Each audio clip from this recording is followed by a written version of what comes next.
ప్రచారం బాగా వైరల్ విపరీతం చేశారు ఈ మధ్య.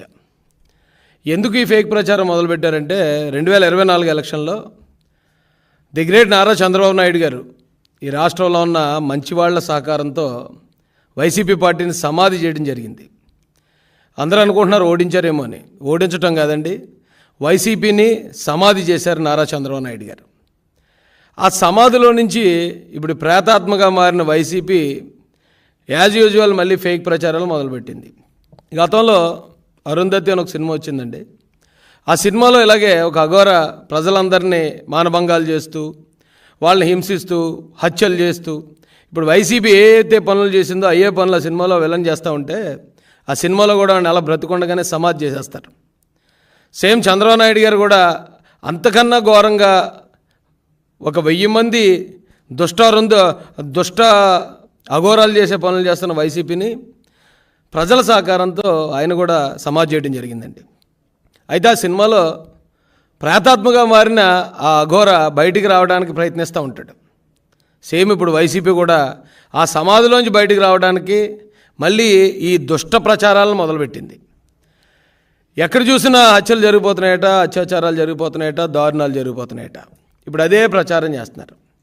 నారా చంద్రబాబు నాయుడు గారు ఈ వైసీపీ ప్రభుత్వాన్ని సమాధి చేసిన తర్వాత ఈ రాష్ట్రంలో ఉన్న ప్రజలు స్వేచ్ఛా వాయువులు పీల్చుకున్నారండి. అప్పటి వరకు ఎవరైనా మాట్లాడుకోవాలన్నా సరే మామూలు ఫోన్ కాల్స్ కూడా మాట్లాడుకోవడానికి భయపడే పరిస్థితి. కేవలం వాట్సాప్ కాల్స్ మాత్రమే మాట్లాడుకునేవారు. ఈ ప్రభుత్వం అంత దారుణంగా ఇక్కడ ప్రజలను బెదిరించి భయభ్రాంతులకు గురి చేసింది. కానీ చంద్రబాబు నాయుడు గారు ఎప్పుడైతే ఆయన ముఖ్యమంత్రిగా బాధ్యతలు చేపట్టారో మహానుభావుడు, ఇక్కడ ఈ రాష్ట్రంలో ప్రజలందరూ స్వేచ్ఛా వాయువులు పీలుస్తున్నారండి. ఈ రాష్ట్రంలో ఉన్న యువతకి కొత్త భవిష్యత్తు మీద కొత్త ఆశలు చిగురించాయి.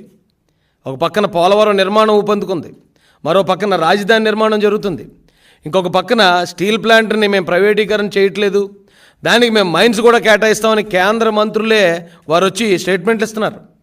ఈ రాష్ట్రం ఇప్పుడు బాగుపడే పరిస్థితి, అభివృద్ధిలోకి వెళ్ళే పరిస్థితిలో ఉంటే మళ్ళీ ఎలాగైనా దీన్ని అభివృద్ధిని నాశనం చేయాలని ఆ సమాధిలో ఉన్న వైసీపీ పోతాం మళ్ళీ తప్పుడు ప్రచారాలు.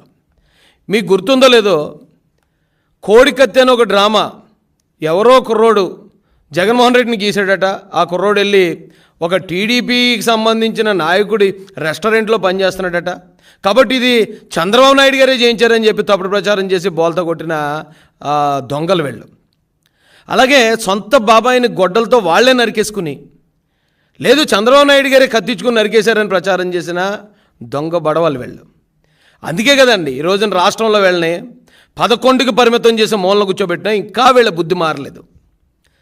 ఇక్కడ హత్యలు జరిగిపోతున్నాయట. ఎలా అంటే యాక్సిడెంట్లో ఒక ఆయన చనిపోతాడు, దానికి కారణం టీడీపీ చేసిన హత్య అని ప్రచారం చేస్తున్నారు. ఎలాగరా టీడీపీ చేసిన హత్య అంటే ఆయన బండి వేసుకుని వెళ్తూ అక్కడ పడిపోయి డివైడర్ని తల కొట్టుకుని చచ్చిపోయాడు. ఆ డివైడర్ కట్టిన తెలుగుదేశం ప్రభుత్వం కాబట్టి ఈ హత్య తెలుగుదేశం ప్రభుత్వమే చేసింది అంటున్నారు. మరొకరు ఆ ఉరేసుకుని ఆత్మహత్య చేసుకుంటే అది కూడా తెలుగుదేశం హత్య అన్నారు. ఎలాగరా బాబు అంటే ఆ ఉరేసుకొనక కొన్న తాడు తెలుగుదేశం కార్యకర్త షాప్లో కొన్నాడట. కాబట్టి ఈ ఉరేసుకోవడంలో ఈ చావుకు కూడా తెలుగుదేశం పార్టీ చంద్రబాబు నాయుడు గారే కారణం అంటున్నారు. ఆటో యాక్సిడెంట్లో చనిపోతే ఆటో కొన్నది తెలుగుదేశం కార్యకర్త షోరూంలో కాబట్టి దీనికి కూడా చంద్రబాబు నాయుడు గారి కారణం అన్నారు. ఇంత దరిద్రంగా ఎంత ఘోరమైన ప్రచారం అది చూస్తుంటేనే సిగ్గు అనిపిస్తుందండి నాకైతే. అయితే చంద్రబాబు నాయుడు గారు వచ్చిన తర్వాత ఈ రాష్ట్రంలో నిజంగానే భవిష్యత్తు మీద ఆశలు చిగురించేయండి. నారా లోకేష్ గారు ఎప్పుడైతే ఆయన మంత్రిగా బాధ్యతలు స్వీకరించిన మొట్టమొదట ఆయన తీసుకున్న సంచలనమైన నిర్ణయం, స్కూల్స్లో కాలేజెస్లో సర్టిఫికేట్లు ఇరుక్కుపోయిన పిల్లలకి సమయానికి ఫీజు రియంబర్స్మెంట్ ఇవ్వకుండా వైసీపీ గవర్నమెంట్ చేసిన 3000 కోట్ల బకాయిలకి ఆ సర్టిఫికేట్ లేక ఇబ్బంది పడుతున్న పిల్లలందరినీ ఒక్క చిటికలో వాళ్ళ సమస్యను పరిష్కరించాడండి ఆయన. దాంతోపాటు 25 మంది దివ్యాంగుల కోసం ఒక మార్క్ లిస్టు ఆ ప్రొఫార్మా మొత్తం మార్చి ఒక జీవో కూడా ఇష్యూ చేసి 25 మంది కోసం కూడా ప్రభుత్వం దిగొస్తుంది అవసరమైతే. ఈ రాష్ట్రంలో ఉన్న ప్రతి ఒక్క ప్రాణం, ప్రతి ఒక్క జీవితం ఈ తెలుగుదేశం కూటమి ప్రభుత్వానికి ఇంపార్టెంటే అని నారా లోకేష్ గారు తెలియజేశారు. 25 కాదండి, కేవలం కువైట్లో ఒకే ఒక్కడు అక్కడ బాధలు పడుతుంటే ఆ బాధలు చూసి చలించిపోయిన లోకేష్ గారు ఒక్క కుటుంబం కోసం, ఒక్క వ్యక్తి కోసం కూడా ముందుకొచ్చాడు. అంటే ఒక్క వ్యక్తి ప్రాణం, ఒక్క వ్యక్తి జీవితం కూడా ఈ ప్రభుత్వానికి ఎంత ముఖ్యమో తెలియజేస్తున్నారు. ఇంత గొప్ప పరిపాలన జరుగుతూ ఉంటే హత్యలు జరిగిపోతున్నాయి, అత్యాచారాలు జరిగిపోతున్నాయి. దీనికి తెలుగుదేశం ప్రభుత్వం కారణమని సిగ్గు ఎగ్గు లేకుండా ప్రచారం చేస్తున్నారండి. అయితే నాకు అర్థం కాని విషయం ఏంటంటే ఎన్సీఆర్బీ రిపోర్ట్ ప్రకారం ప్రతి గంటకి 3 హత్యలు జరుగుతున్నాయి భారతదేశంలో. ఎన్సీఆర్బీ రిపోర్ట్ ప్రకారం దాదాపు 28,000 హత్యలు జరుగుతున్నాయి ఒక సంవత్సరానికి మన దేశంలో. నేరాలు జరుగుతాయి. అయితే నేరాలు జరుగుతాయి, ఎప్పుడు జరిగే నేరాలే కదా, మరి వైసీపీ హయాంలో జరిగే నేరాలకి మీరెందుకు అంతలా గోల్ చేశారని అడగొచ్చు మీరు. వైసీపీ హయాంలో జరిగిన నేరాలు వేరు, మామూలుగా ఈ దేశంలో జరిగే నేరాలు వేరు. నేరాలు ఎప్పుడు జరుగుతాయండి? పాత కక్షల వల్ల, లేకపోతే ఒకరి మీద అంటే ఒకరు పడని ద్వేషం వల్ల, లేదా మహిళల వల్ల, భూముల వల్ల. ఇలాంటి నేరాలు ఎక్కడ జరుగుతాయి? దేశంలో ఎక్కడైనా జరుగుతాయి. అందుకే కదా అలాంటి నేరాలు జరుగుతాయనే రాజ్యాంగంలో మనం పోలీస్ వ్యవస్థ, కోర్టులు, జైళ్ళు ఇవన్నీ ఏర్పాటు చేసింది నేరాలు జరుగుతాయనండి. అయితే వైసీపీ హయాంలో జరిగిన నేరాలు ఏంటంటే, మనం ఏదైతే రక్షణ వ్యవస్థలుగా ఏర్పాటు చేసుకున్న ఈ పోలీస్ కానీ, లాయర్లు, ప్రజాప్రతినిధులు ఉన్నారో వాళ్ళు నేరాలకు పాల్పడ్డారు. కంచే చేను వేసిందండి వైసీపీగా ప్రభుత్వ హయాంలో. కానీ ఇక్కడ వచ్చేటప్పటికి ఫేక్ ప్రచారాలు. ఆ మార్గాన్ని భరత్ అనే ఒక రీల్ స్టార్ ఉన్నాడు రాజమండ్రిలో. ఆడి జీబును ఆడే అంటిపెట్టుకుంటాడు, ఆడే తగలబెట్టుకుంటాడు. అది వైసీపీ టీడీపీ తగలబెట్టిందని మా మీద వేస్తాడు.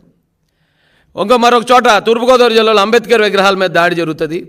మా తెలుగుదేశం జనసేన వాళ్ళం మేము మా ప్రభుత్వం వచ్చిందని అక్కడ లెటర్ రాయాలి తీస్తారు. కానీ ఎంక్వైరీ చేసి డాగ్ స్క్వాడ్ వెళ్తే ఆ క్లూస్ అన్నీ లాగితే ఓ వైసీపీ సర్పంచ్ అరెస్ట్ అవుతాడు. అక్కడ 2 సార్లు జరిగింది ఇదే పరిస్థితి. అంటే ప్రభుత్వానికి బ్యాడ్ చేయడానికి, కూటమి ప్రభుత్వాన్ని ఎలాగైనా బదనాం చేయడానికి వీళ్ళే చిన్నపిల్లలు తినే ఆహారంలో కూడా విషం కలిపేసినా మనం ఆశ్చర్యపోకర్లే. ఎందుకంటే వీళ్ళ దగ్గరున్న ప్రచారమే తప్పుడు ప్రచారం. ఆ ఫేక్ ప్రచారంతోనే వీళ్ళు ఒక్కసారి నెగ్గారు, రెండోసారికి వీళ్ళ సమాధి అయిపోయారు. ఇంకా మీకు ఉదాహరణ చెప్పాలంటే ఈరోజు ఈ వైసీపీలో ఉన్న వైసీపీ గవర్నమెంట్లో ఒక డీజీ స్థాయి ఉద్యోగి మీద, పోలీస్ అధికారి మీద అటెంప్ట్ టు మర్డర్ కేసు పడింది 307. ఒక ఎస్పీ స్థాయి అధికారి, డీజీ స్థాయి అధికారి అంటే పివి సునీల్ కుమార్, ఎస్పీ స్థాయి అధికారి సీతారామాంజనేయులు గారు 307, జగన్మోహన్ రెడ్డి గారి మీద 307. అంటే వీళ్ళు ప్రభుత్వ హయాంలో ఉన్నప్పుడు సొంత బాబాయిని కూడా నరికి చంపుకున్నారు. ఈ రోజున ఎక్కడో ఒకవేళ తెలియని పరిస్థితుల్లోనో క్షణికావేశంలోనూ జరిగే నేరాలని శాంత స్వరూపుడైన నారా చంద్రబాబు నాయుడు గారి మీద వేస్తున్నారండి.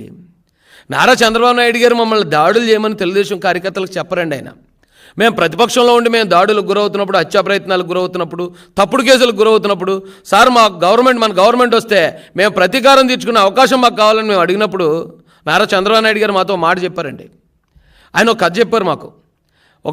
ఒక స్వామీజీ ఆ శిష్యుడు కలిసి వెళ్తూ ఉంటే ఒక చిన్న కాలువలో ఒక తేలు కొట్టుకుపోతుందటండి. కొట్టుకుపోతుంటే దాన్ని చూసిన స్వామీజీ ఇమీడియట్గా ఆ తేలు ప్రాణాన్ని కాపాడడానికి ఆ తేలును పట్టుకున్నాడు చేత్తో. పట్టుకుని దాన్ని ఇలా ఒడ్డు మీద చేర్చేలోపే 10-15 సార్లు దాన్ని ముళ్ళు గుచ్చేసిందట ఆయన స్వామీజీకి. అయినా కూడా స్వామీజీ ఆ తేలిని బయట విడిచిపెట్టాడు. అప్పుడు శిష్యుడు అడిగాడట, స్వామీజీ మీరేమో దాన్ని ప్రాణం కాపాడదాం అనుకున్నారు, అది చూస్తే మిమ్మల్ని ముళ్ళు గుచ్చేస్తుంది కదా అంటే ఆయన మాట అన్నాడట, ముళ్ళు గుచ్చడం అనేది దాని నైజం, కాపాడడం అనేది మనిషిగా మన నైజం.